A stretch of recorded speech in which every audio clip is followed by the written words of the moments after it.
Ce balado est propulsé par Caléido, l'épargne-étude qui vous en donne plus. Soyons honnêtes. Qui aime attendre? Qui est 100% patient devant les difficultés et voit les obstacles de façon zen à tout moment? Personne. Je dois l'admettre, moi, la patience, ce n'est pas ma plus grande qualité. Heureusement, rassurez-vous, j'en ai d'autres, mais c'est vraiment chez moi un travail au quotidien. Bon, vous allez dire, tu as fait 3 enfants? Ben oui, je pense que j'ai fait ce choix-là afin de développer ma patience au quotidien, puis je vous dirais que j'y arrive de mieux en mieux.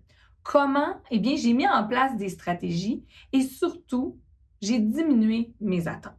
Hein, souvent, l'impatience, ça vient aussi beaucoup d'un sentiment de ne pas avoir accompli quelque chose ou d'arriver déjà avec nos enfants avec un niveau de fatigue qui est très grand. Mais parfois, ça fait aussi partie de la vie. Hein, devoir cuisiner lorsqu'on a les mains pleines après une grande journée de travail, c'est ça aussi notre quotidien en tant que parents. Donc, j'ai voulu savoir aujourd'hui qu'est-ce qu'on peut faire pour développer la patience chez nos enfants. Dans quel état d'esprit, nous, on peut se mettre en tant que parents, mais aussi jusqu'où on peut leur demander de tolérer un certain laps de temps de patience versus leur maturité cérébrale. J'en discute avec Stéphanie Deslauriers et Sarah Hamel, deux psychoéducatrices très pétillantes, afin qu'ensemble, nous soyons à la hauteur de nos tout-petits.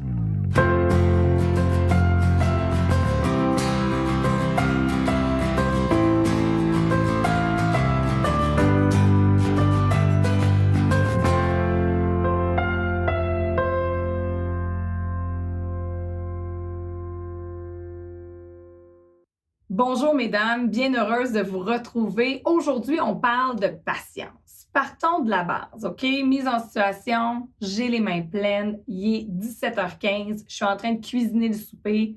Mon plus jeune veut un verre de lait. Je veux un verre de lait, je veux un verre de lait. C'est toujours trop long d'attendre le verre de lait. C'est une impatience et ils sont assoiffés.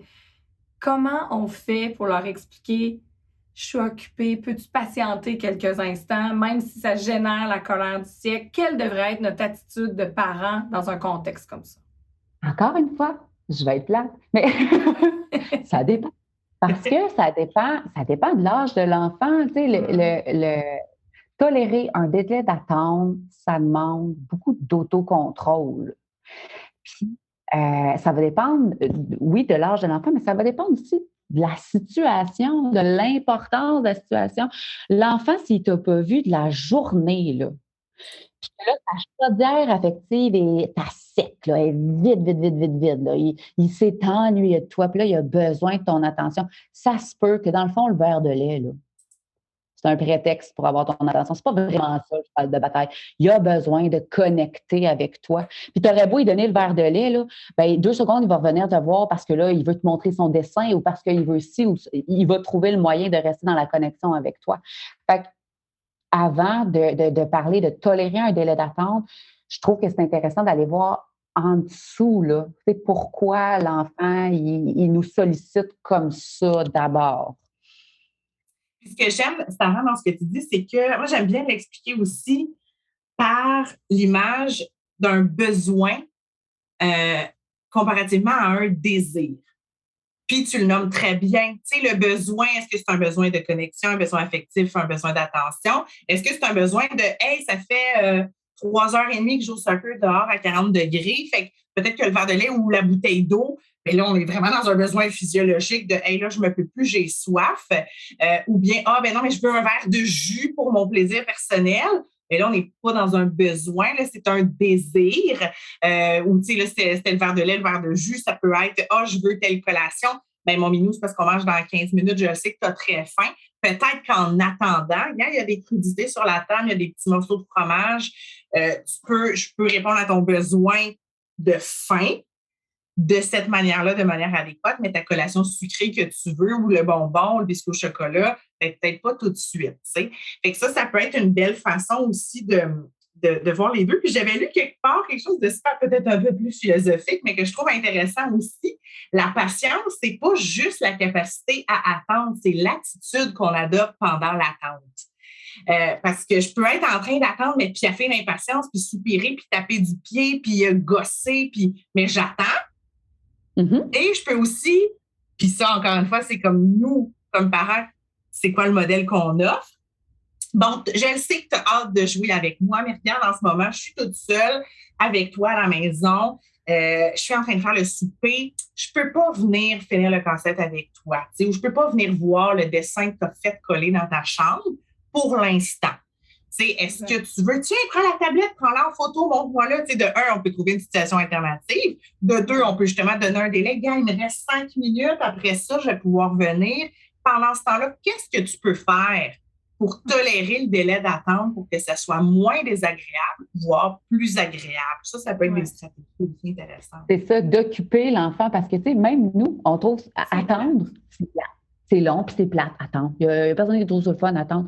Mais si tu t'occupes pendant, mettons, tu es dans une salle d'attente, mais que tu as un bon livre, ou que là, il y a des magazines là, de vedettes, puis là, tu regardes ça, puis ça fait passer le temps, bien, c'est moins plate attendre. Fait que si tu enseignes à ton enfant de s'occuper dans ces moments-là, ça va être plus facile. Ou tu lui donnes un défi, tu lui donnes une petite mission là, pour qu'il soit capable de tolérer ce délai d'attente-là. C'est sûr qu'on pourrait embarquer dans le fait que c'est important aussi que les enfants s'emmerdent puis qu'ils apprennent à trouver leur propre stratégie. Là. Mais des fois, il y a des moments où tu as les deux mains dans le poulet cru puis tu veux juste comme avoir la paix puis que ça se gère facilement. Fait que dans ce temps-là, ça peut être une bonne solution de proposer quelque chose à l'enfant là, puis de l'enligner sur un projet, quelque chose, ou lui dire, va chercher tes bonhommes, là. Moi, je me suis ennuyée de toi aujourd'hui. On ne s'est pas vu beaucoup, là. Va chercher tes bonhommes, viens t'installer à l'îlot pendant que moi, je coupe mes carottes. On va passer du temps ensemble, ça va être le fun. Tu sais, ça va être, là, ça va répondre à son besoin affectif. Et ça puis même Sarah, oui, vas-y. J'allais dire, en lien avec ce que Sarah me met, tout dépendant de l'âge de notre enfant aussi, mais est-ce que ça peut être possible? On parle l'exemple du souper, mais de dire, viens m'aider aussi à couper les carottes. Ouais. Moi, je sais que ma toute petite, j'ai acheté des petits couteaux adaptés à son âge avec une petite table, une petite planche à découper. Donc, à la limite, si ton besoin, c'est le besoin de connecter, de passer du temps avec moi, viens t'installer. Sinon, effectivement, tes petits bonhommes, mais là, Lilo, sur la table de la salle à manger, où est-ce que je te vois, puis que je peux t'entendre jouer, puis qu'on est à proximité. Donc, il y a des façons de faire. Puis Sarah le nomme bien. Tous les moments du quotidien ne sont pas propices à faire des grands apprentissages dans la vie. Oui. Hein? Des fois, tu le nommes, on est dans le jus, dans le jus de poulet cru. Fait que là, ça va être OK, on va t'occuper. Mais oui, c'est vrai, puis tu le nommais si bien, Sarah, à d'autres moments, on veut aussi apprendre à notre enfant que c'est correct de tolérer l'ennui. Mais, encore une fois, j'ai envie de nous ramener, nous, comme adultes, quelle est notre relation à l'ennui? Tu sais, quand vous vous ennuyez, là, moi, je suis sur mon sel. Je m'ennuie, bon, allez voir sur Instagram. Qu'est-ce qui se passe de bon? On allume la télé. Oui! J'ai pas beaucoup de moments où je fais juste vivre l'ennui. Fait que peut-être, ce sera mon défi, ça, cette année. Mais pour être ce modèle-là aussi pour ma fille, je pense qu'il faut se ramener à ça. Mais justement, là, j'ai pris des notes, je vous écoutais parce que ça m'a amené quelques petites pistes. Premièrement, on a parlé de la tolérance à l'attente. OK? Dans le balado, justement, on parle beaucoup de petite enfance, de 18 mois, 2 ans jusqu'à 5 ans. Qu'est-ce qui, selon la maturité cérébrale de notre enfant, est logique de s'attendre? On se dit souvent, c'est aux parents à modifier sa vision, tout ça, OK. Mais physiologiquement, on peut attendre quoi de notre enfant? Parce que souvent, on le dit, ce sera pas long, mais 15 minutes, ça peut être une éternité pour un enfant. On pourrait s'attendre à quoi à peu près? Bien, je pense que comme Stéphanie disait, ça dépend du besoin ou du désir. Si comme dans l'exemple de Stéphanie, l'enfant, il est assoiffé, il vient de faire 3 heures de soccer à 40 degrés, il va avoir de la misère à attendre. Ça se peut, là. Ou comme dans mon exemple, si l'enfant t'a pas vu de la journée, il n'a pas eu le temps de connecter avec toi, il ne sera pas capable d'attendre. Il veut connecter tout de suite. Fait que ça dépend beaucoup des circonstances. Fait que dans ce temps-là, c'est d'adapter le niveau de difficulté à la situation puis aux compétences de l'enfant, de le rassurer. Moi, ce que je trouve qui est très efficace, c'est d'avoir un code secret. Un thumbs up, un clin d'œil, un waggle, n'importe quoi, OK? Là, c'est pour ceux qui sont dans l'audio, ils ne voient pas, là, mais je fais comme un signe de surfer, là. Bon. peu importe le code secret que tu fais, ça, c'est un code qui va être établi entre ton enfant et toi, puis qui veut dire « je t'oublie pas ». Fait que tu es au téléphone avec la madame de la banque, là, c'est super important, tu as besoin d'être concentré, mais tu vas faire le petit clin d'œil, le petit thumbs up, le petit code secret à ton enfant, puis ça va lui rappeler que je t'oublie pas. Je le sais que tu as quelque chose à me dire d'important. Je le sais que c'est important pour toi. Puis inquiète-toi pas, je t'oublie pas. Fait que des petits check-ups de code secret de même, là, plusieurs fois pendant le temps d'attente, ça va le sécuriser. Parce que l'enfant, là, si tu le sécurises pas par rapport à ça, là, lui, il pense qu'il est en train de disparaître. Il pense que tu le vois. Là, il est en train de s'effacer là, de ton imaginaire. Là, puis là, c'est full insécurisant. Fait que là, il va venir tirer sur ton chandail. Oui, mais justement, ça m'allume sur quelque chose. Tu me dis, on ne t'oublie pas. Parce que, bon, je dois l'admettre, combien de fois, donne-moi 2 minutes, j'y vais. Là. Puis là, on voit qu'ils se sont trouvés un jouet et qu'ils font d'autres choses. Fait qu'on est comme, oh, je n'irai pas le déranger, il est occupé, je vais juste finir le souper. Mais en même temps, le fait de ne jamais y retourner, est-ce que justement, ça peut venir créer une certaine insécurité? Maman m'a dit qu'elle viendrait, elle vient pas. Ou au moins, peut-être le laisser jouer, laisser passer le temps, finir notre urgence. Mais après, même s'il a l'air de l'avoir oublié, juste dire, tantôt, tu m'avais demandé ça. Est-ce que c'est réglé? Est-ce que c'est important? Ou on fait le mort? Moi, je ne ferais pas le mort. Moi, justement, je validerais parce que, tu sais, déjà, apprendre la conception du temps, hein, le temps subjectif, c'est pas facile à acquérir ça chez l'humain. Même nous, comme adultes, quand on a du plaisir, hey, le temps passe vite, quand on s'emmerde, et maudit que c'est long, tu sais. Alors, pour les enfants, c'est encore plus vrai. Fait que quand on dit, maman va être avec toi dans 2 minutes, puis que, oups, nous, des fois, on l'oublie, ou notre enfant, justement, il est en train de faire de quoi, puis là, oups, on est comme en train de... Hey, c'était pas 2 minutes, avant c'était une demi-heure, tu sais, fait que c'était longue, ta minute, tes 2 minutes étaient longues. Alors, c'est important de rester dans cette cohérence-là. Ou même chose, des fois, ma fille qui, je lui débarque sa tablette, OK, tu as le droit pour tant de temps, mais là, des fois, ouais, je suis en train de faire mon lavage, le ci, le ça. Puis moi, ce que je fais pour m'aider à y penser, et je le dis à ma fille, je vais mettre la minuterie. Alors, tu as 15 minutes, par exemple, 20 minutes, puis quand ça va sonner, ça veut dire que c'est terminé. Fait que nous-mêmes, si on est occupé à autre chose, puis qu'on oublie, puis qu'on n'a pas vu le temps passer, en notre temps subjectif, bien, nous aussi, ça nous ramène à « Oh, hey, ça sonne! Ben oui, ça fait 15 minutes. » Et on les aide. Oui, tu sais, hey, déjà, ça a passé vite parce que tu as eu du plaisir et tout ça, mais tu sais, ça les aide à mieux gérer la frustration de devoir arrêter quelque chose d'agréable, par exemple, dans ce cas-ci, dans l'exemple de la tablette. Et ça peut les aider au niveau, c'est ça, de la gestion puis de la compréhension du temps. Oui, je comprends bien, mais justement, la fameuse tablette ou la télévision, 2 choses qu'on a tendance peut-être un peu à diaboliser ces temps-ci. Je suis tout à fait... je comprends très bien le fait qu'il faut qu'il y ait un cadre, puis de la gestion de tout ça, je le comprends. Par contre, on le dit, on a été élevés dans les années 80. Moi, personnellement, le Canal Famille a fait du feu chez nous. On l'écoutait parfois plusieurs heures par jour, je dois l'admettre. Et au final, je trouve que je m'en sors pas si mal, tu sais.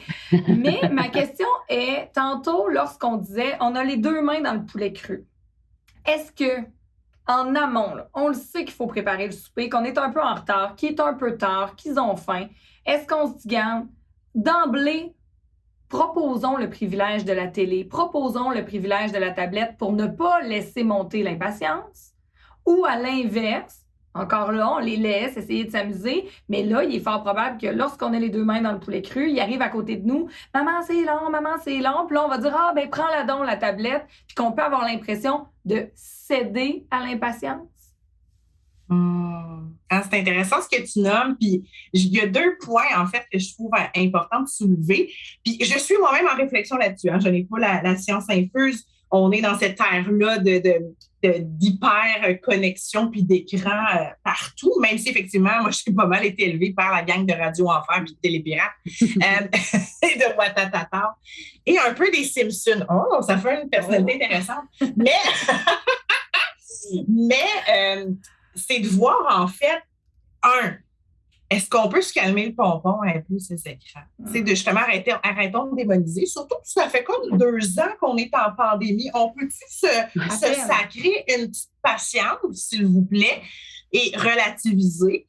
De 2, par rapport aux écrans, je me questionne, je fais le parallèle avec l'alimentation, où est-ce que de plus en plus, on parle plus d'aliments bonbons, de sucreries, c'est de nommer l'aliment tel qu'il est, puis que tous les aliments deviennent des aliments neutres. Donc, ton biscuit au chocolat peut être au centre de la table avec ton petit pâté chinois, des petites carottes, tu sais, puis l'enfant peut le manger dans l'ordre qu'il veut. Un peu la même affaire, mettons, avec, puis je suis coupable, là, bon, la tablette ou la télé ou tout ça, qu'on l'utilise comme activité récompense, alors qu'en théorie, je pense que ça devrait être comme une activité neutre. Ou est-ce que l'écran n'a pas un statut genre de demi-dieu? Ceci étant dit, avec ma 3 ans et demi, est-ce que ça m'arrive le matin de lui dire, écoute, là, c'est la routine. Quand tu as terminé, là, quand la routine se passe bien, tu le sais que tu as le droit d'avoir du temps sur la tablette. Mais ça c'est juste d'y aller avec le bon vieux dès que tu seras habillé, tu pourras faire. C'est pas nécessamment une récompense, c'est plus comme une logique des événements. Moi, je suis ton avis, Meggy, tu sais, que quand, à un moment donné, il faut choisir nos batailles. Il faut se dire, là, présentement, à l'heure actuelle, pendant que j'ai les mains dans le poulet cru, est-ce que mon objectif, c'est que mon enfant développe des habiletés cognitives, motricité fine, est-ce que je veux donc bien faire du bricolage en ce moment ou je veux juste avoir la paix, je veux que tout se passe bien puis que les enfants ne se chicanent pas, puis que... pas mettre de la salmonelle potentielle partout, tu sais. C'est ça. Je ne veux pas tomber dans les interventions, dans la surintervention, dans le négatif, puis tout ça. Fait que je vais mettre je vais mettre toutes les stratégies gagnantes pour qu'on passe une demi-heure positive pour tout le monde. Les enfants sont tranquilles, sont contents. Moi, je fais mes affaires. J'ai pas à me soucier de leur sécurité puis de leur chicane puis tout ça. Fait que moi, je suis contente.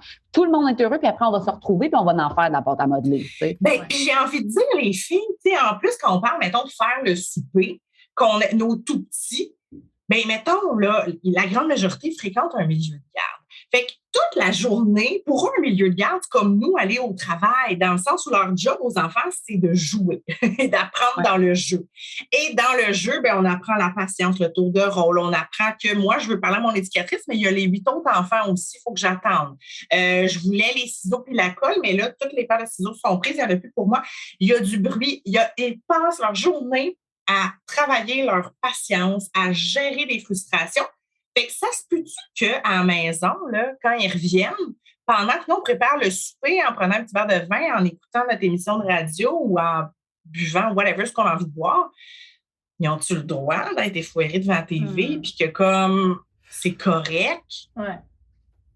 Moi, je vote pour ça. Qu'on arrive aussi à table avec une meilleure attitude, parce qu'on s'entend aussi que si l'impatience est déjà à son comble pour le parent qui a la tâche, parce que oui, cuisiner, c'est le fun, mais cuisiner un mardi entre 5h05 et 5h15, c'est pas nécessairement ce que j'appelle être foodies et être heureux comme un samedi soir, hein? C'est autre chose. Et l'enfant, comme on disait, qui a été stimulé toute la journée, qui est épuisé, qui arrive à la maison, puis là, les deux, on est comme ça. Est-ce que, justement, c'est le temps d'intégrer? Je laisse la réponse aux parents qui nous écoutent, mais chez moi, j'avoue, je l'admets, j'ai dû lâcher prise là-dessus parce que c'est pas nécessairement évident.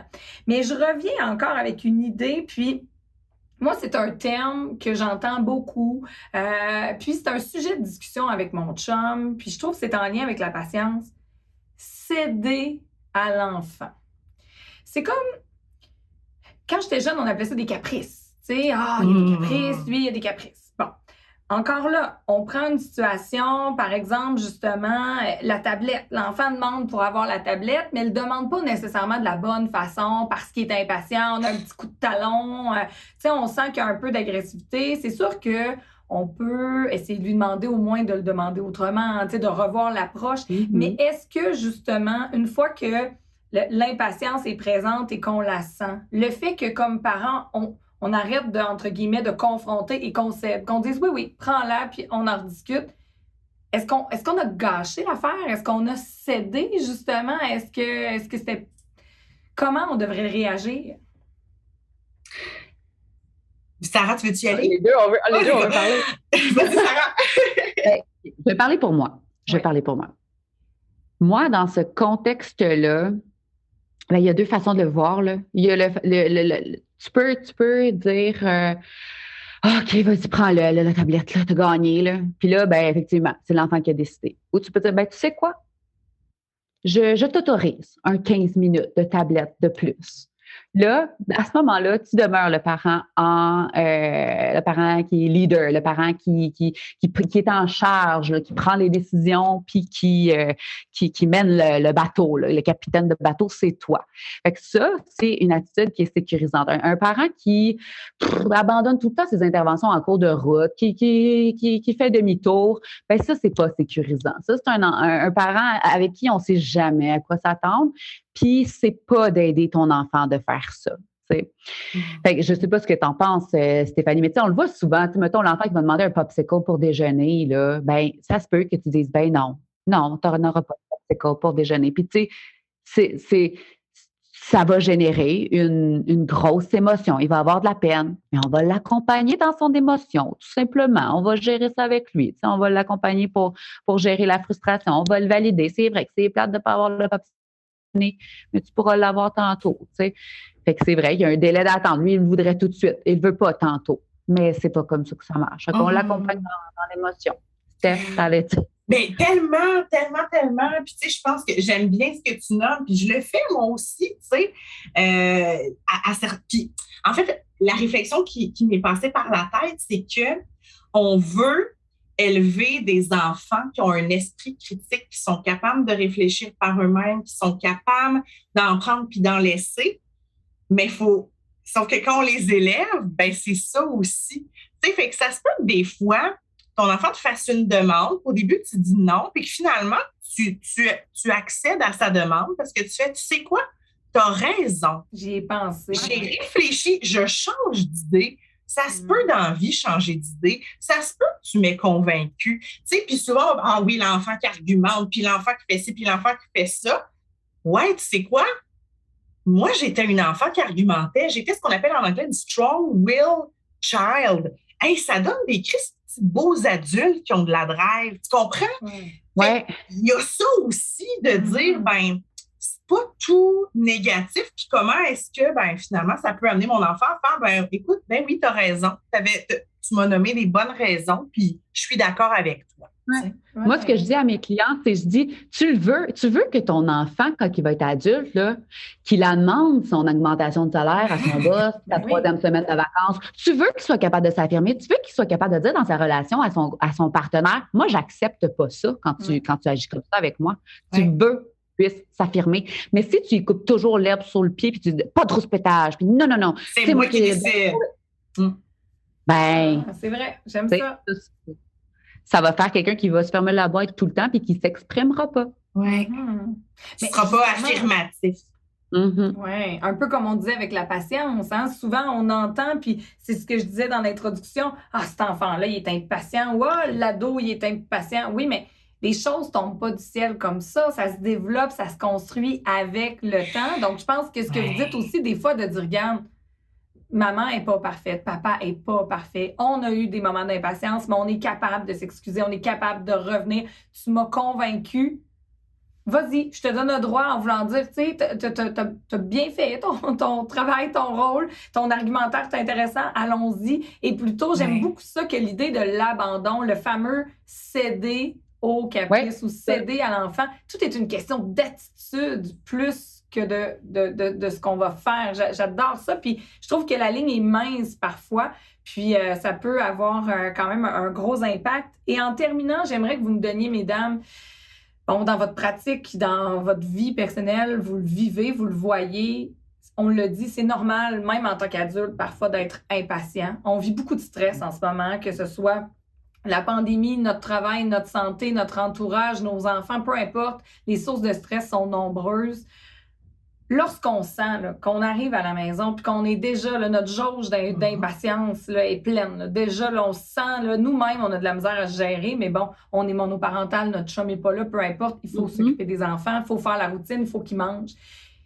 Qu'est-ce qu'on peut adopter peut-être comme attitude? Est-ce que peut-être de se retirer quelques instants, d'essayer de se grounder? Qu'est-ce que vous nous suggérez comme petit truc là, concret, facile, juste il faut faire un reset dans ton OK. système nerveux. Trouve la façon. Va prendre une douche en arrivant de travailler avant quoi que ce soit. Plug-les sur la TV s'il faut pour que tu ailles prendre ta douche puis faire le reset dans ton système nerveux. Tu reviens du travail, tu es surchargé, tu as été overstimulé. Ton système nerveux, il est à fleur de peau. Là. Il suffit d'une petite affaire pour que le presto saute. Attends pas que le presto saute. Oui. Puis moi, ce que je dirais, ça serait aussi réajuste tes attentes. Puis, tu sais, je le dis avec tout mon cœur parce que ça fait quelques mois que je suis séparée, que je suis mère monoparentale, donc je le vis de l'intérieur. Fait que moi, les journées où c'est plus difficile, où je me sens plus fragile émotionnellement, où ça a été une journée plus difficile au boulot, Steph, réajuste tes attentes. Que ce soit la complexité de ton repas, que ce soit le temps passé devant les écrans, que ce soit comment va se dérouler la routine, que ce soit, tu sais quoi, ce soir, la barre, je la baisse. Parce que j'ai pas envie de me faire vivre un échec, puis j'ai pas envie d'en faire vivre un à ma fille. J'ai envie qu'on passe une soirée agréable à la hauteur de nos capacités et de mes capacités de parent, capitaine, leader de mon petit bateau familial. Ouais. Puis ça peut peut-être être un souper libre. Hein? Chez moi, des fois, justement, l'énergie est moins là. Je dis souper libre. Ils choisissent gruau et céréales. On s'entend, c'est pas compliqué. Ils sont super contents. Ça demeure quand même des aliments intéressants. Puis pourquoi pas, des fois, se coller puis se mettre une petite émission. Ouais. Hein? On le disait, émotionnellement, on a le droit d'être fragile. Puis parfois, nos enfants nous demandent des câlins, mais je pense qu'on a le droit aussi de dire, regarde, on s'assoit-tu ensemble, on se colle-tu juste pour se détendre puis y aller doucement. Ouais.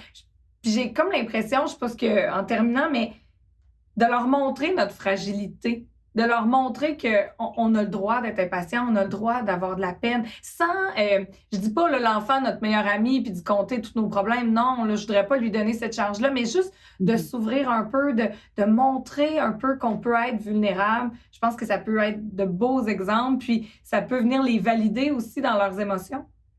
Oui, puis ça leur donne aussi un modèle, des attentes réalistes aussi de c'est quoi un adulte. Un adulte, c'est pas parfait, c'est pas un adulte, c'est vulnérable, un adulte, ça doute, un adulte, ça vit toute la gamme d'émotions et c'est ça aussi que tu vas devenir, puis c'est parfait, tu vas être aimable dans tout ça aussi. T'sais. En autant qu'on envoie le message en même temps de « mais c'est correct, je m'occupe de toi quand même ». Ah oui. Oh, Je suis oui, OK. fatiguée, là, mais je m'occupe de toi quand même. Je suis encore là pour m'occuper de toi. C'est très insécurisant, un parent vulnérable. Parce que si elle est vulnérable, qui s'occupe de moi?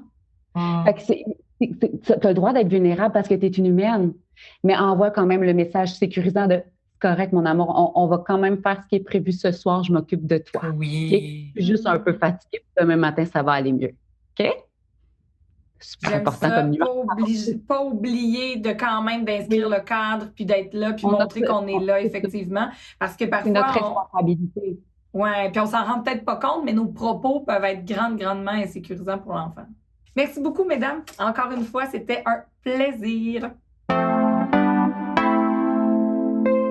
Aujourd'hui, dans le segment Coup de cœur, je retrouve Erika, fondatrice de la boutique en ligne Vers Imaginaire. Bonjour, Erika. Bonjour Maggie.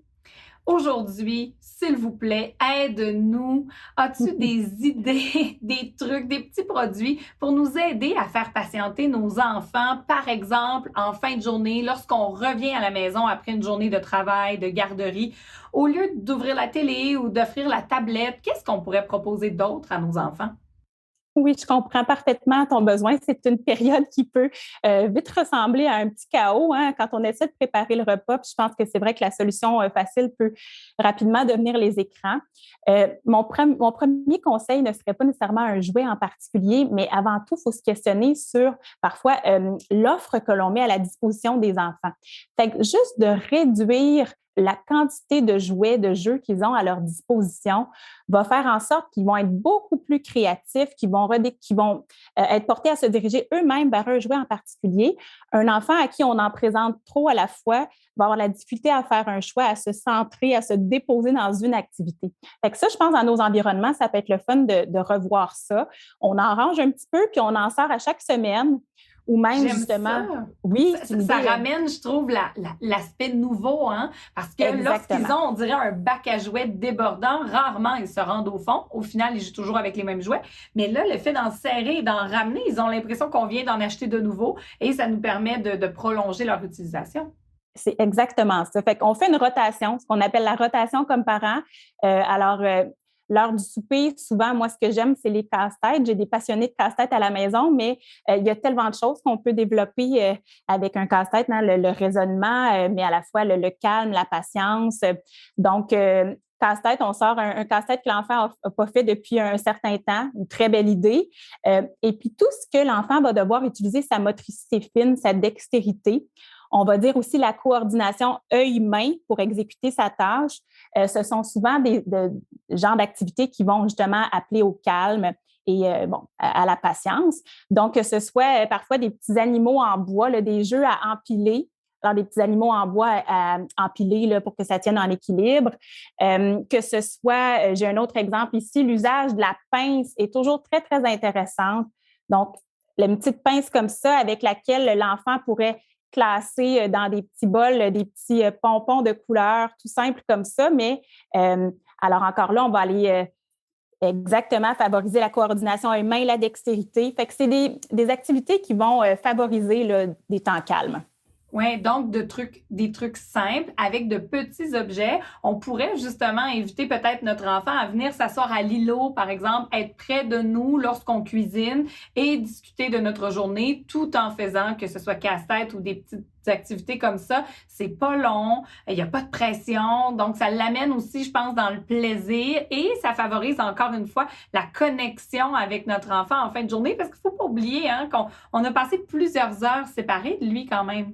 Totalement. Puis ce sont des belles occasions, comme tu dis, quand chacun est affairé à ses petites tâches, mais calmement, de stimuler le langage de notre enfant là, en même temps. Donc, vraiment des moments très, très précieux quand on essaie de justement de ne pas se mettre de pression, là, parce que souvent, ça devient la petite période anxiogène de la journée où on veut que le repas soit sur la table, puis tout le monde a sa fatigue dans le corps aussi un peu. Fait que ça devient des beaux moments d'échange si on planifie un petit peu mieux de sortir les bonnes activités pour ces moments-là. Oui, j'aime beaucoup l'idée peut-être, lorsqu'on planifie nos repas, de peut-être planifier justement, je pourrais sortir tel jouet, simplement se donner des idées. Donc, comme ça, lorsque l'enfant va arriver de la garderie, par exemple, puis qu'il va nous dire, c'est plate ou je ne sais pas quoi faire, bien, nous aurons déjà une suggestion pour lui. Viens avec maman pendant que je fais autre chose. Viens t'affairer toi aussi à ta tâche. Donc, je pense que c'est une excellente idée et ça va nous enlever, comme tu dis, un petit peu de pression dans cette période, disons, charnière de la journée.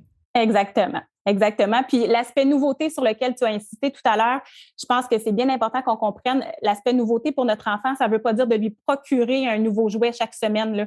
Mais c'est vraiment comme parents, on exerce le contrôle d'en ranger quelques-uns pendant quelques semaines, puis de lui ressortir la nouveauté. L'effet est tout aussi bénéfique pour l'enfant. Dans le fond, lui a l'impression que c'est une nouveauté.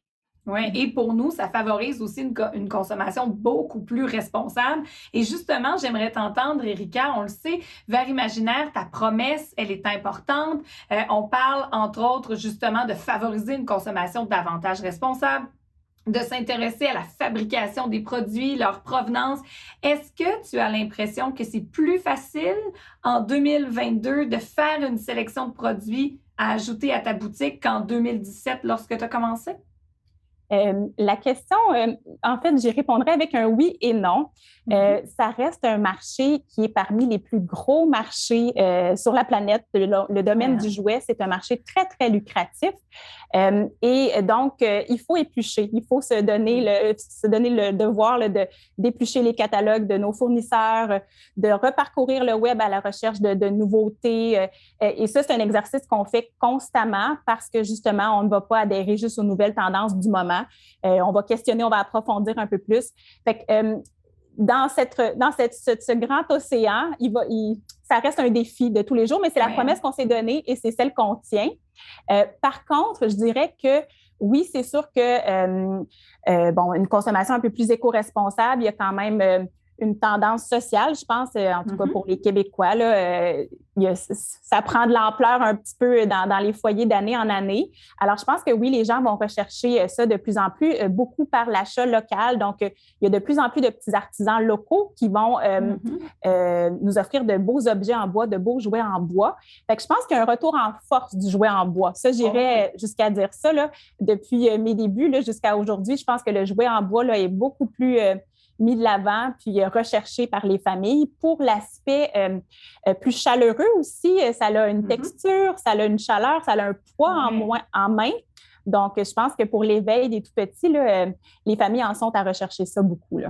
Oui, donc il y a plus d'offres locales, ce qui est une belle opportunité, mais en même temps, j'avoue qu'au niveau de la recherche et de la validation des objets, il y a un travail important à faire de ce côté-là. Et en terminant, Erika, dans votre promesse, il y a aussi celle de redonner à la communauté. Comment est-ce que tu le fais via Vers Imaginaire? En fait, on essaie chaque année de choisir que ce soit certains organismes, des écoles, des garderies, où on va tout simplement refaire des dons, soit monétaires ou en produits, des organismes qu'on va choisir, des partenariats qu'on va choisir pour des valeurs parfois similaires, donc soit d'éducation à l'environnement. Donc, des coups de cœur à chaque année où on va se permettre de donner ici et là, des gens qui nous approchent ou des gens qu'on approche. Fait qu'il y a toujours des belles choses qui se créent d'humain à humain. Mais c'est ça. Puis avant tout, par contre, je dirais que l'aspect social, là où on veut, faire équipe avec nos clients, c'est parce qu'on pense que le poids d'une consommation plus responsable ne devrait pas être porté à lui seul par le client. Donc, on essaie de partager la responsabilité consommateurs et puis marchands, si on veut. Donc, dans nos pratiques marketing et de publicité, on va essayer d'être très cohérent avec notre mission, notre vision. Donc, pour nous, de bombarder les gens de rabais et de publicité et de promotion, que ce soit sur nos réseaux sociaux ou ailleurs, on va se faire plutôt discret à ce niveau-là pour être cohérent, justement, parce qu'on tombe, c'est-à-dire qu'on sait tous qu'il y a un piège à afficher des rabais, on se procure le petit quelque chose de plus dont on n'a pas vraiment besoin. Puis pour nous, ce n'est pas la façon par laquelle on veut gagner là, nos clients, dans le fond. Oui, donc je trouve ça vraiment intéressant, cette vision de justement favoriser une consommation responsable, mais ne pas mettre tout le poids de la décision non plus sur le consommateur, parce que combien de fois, lorsqu'on achète, je ne sais pas, pour X montant, eh bien, on obtient un rabais Y. Donc là, même si on n'en a pas besoin, on se dit, je vais ajouter le petit objet parce qu'au final, le rabais est intéressant. Donc, j'aime quand même votre vision par rapport à ça. Merci, Erika, aussi pour les trucs avec nos enfants afin de favoriser la patience en fin de journée. Merci beaucoup. Merci à nos deux pétillantes psychoéducatrices, Sarah Hamel et Stéphanie Deslauriers. Merci également à Erika Deslandry de la boutique Vers Imaginaire, qu'on a pu entendre dans le coup de cœur. Mon nom est Maggie Bélanger. Merci d'écouter ce balado. N'hésitez pas à partager, à commenter, à aimer, afin qu'ensemble, nous soyons à la hauteur de nos tout-petits.